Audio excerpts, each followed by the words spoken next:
Welcome to 5-Minute English Lessons with Jim. I am Jim, and thanks for having a look. In this lesson, we are going to do a listening comprehension exercise. I will play 2 video clips of roughly 1 minute each, and afterwards, there will be some multiple choice questions.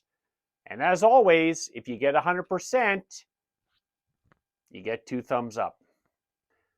The video features author Chimamanda Ngozi Adichie, who talks about the prevalence of single stories or stereotypes in literature and society, and how these stereotypes restrict our understanding of ourselves and others.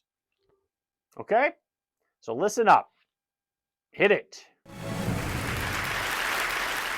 I'm a storyteller, and I would like to tell you a few personal stories about what I like to call the danger of the single story. I grew up on a university campus in eastern Nigeria. My mother says that I started reading at the age of 2, although I think 4 is probably close to the truth. So I was an early reader, and what I read were British and American children's books. I was also an early writer. And when I began to write at about the age of 7, stories in pencil with crayon illustrations that my poor mother was obligated to read, I wrote exactly the kinds of stories I was reading. All my characters were white and blue-eyed. They played in the snow. They ate apples. And they talked a lot about the weather, how lovely it was that the sun had come out. Now, this despite the fact that I lived in Nigeria. I had never been outside Nigeria. We didn't have snow. We ate mangoes. And we never talked about the weather because there was no need to. My characters also drank a lot of ginger beer because the characters in the British books I read drank ginger beer. Never mind that I had no idea what ginger beer was. All right, here we go. Question 1. At what age did the author start reading according to her mother?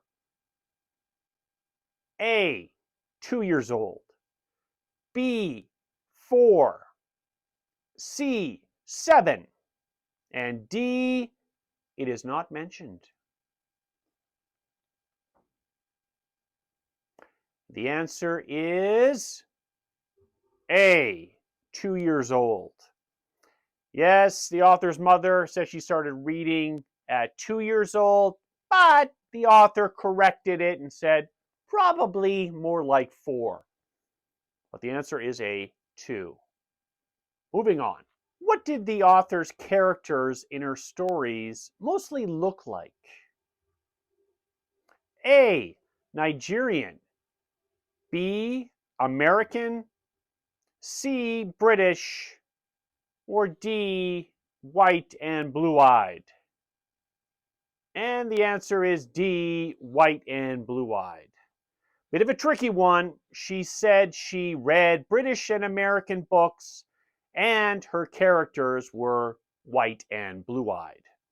Played in the snow, ate apples. Okay, moving on. Why did the author's characters drink ginger beer?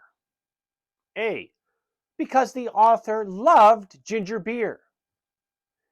B, because ginger beer was a common drink in Nigeria.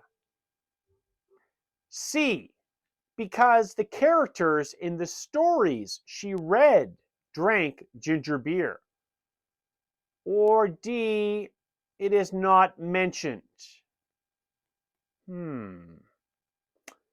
Well, the answer is C, because the characters in the stories she read drank ginger beer. The author actually mentioned how she did not know what ginger beer was as a child. She just wrote these stories and these characters based on the stories she read, the stories that were out there. Okay, let's play the second video clip, and again, we'll have some questions afterwards. Hit it.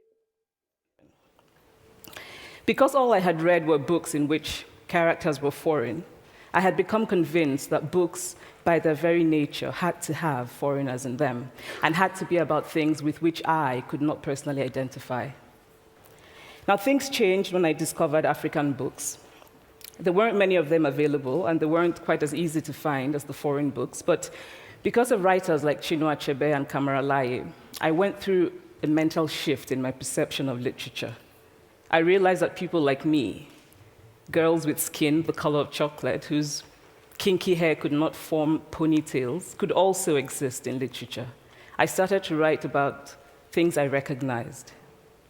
Now, I loved those American and British books I read. They stirred my imagination, they opened up new worlds for me. But the unintended consequence was that I did not know that people like me could exist in literature. So what the discovery of African writers did for me was this: it saved me from having a single story of what books are. What was the unintended consequence of reading those foreign books as a child? A. They stirred her imagination. B. She realized that people like her could also exist in literature. C.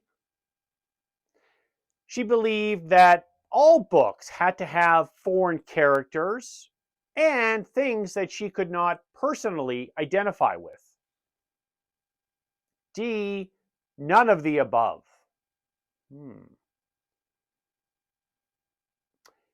The answer is C.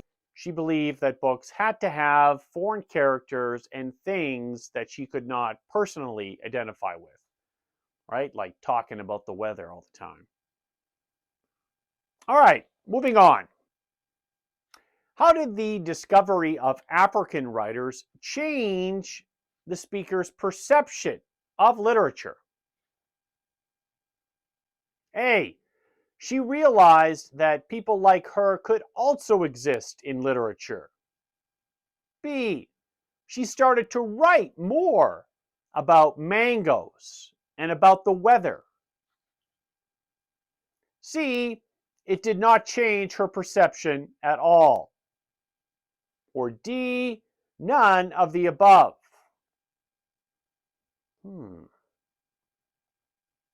The answer is A. She realized that people like her could also exist in literature. What was the problem finding African books? A. There weren't as many available and they were hard to find. B. There wasn't a bookstore close to her home. C. There weren't many African writers at that time. Or D. All of the above.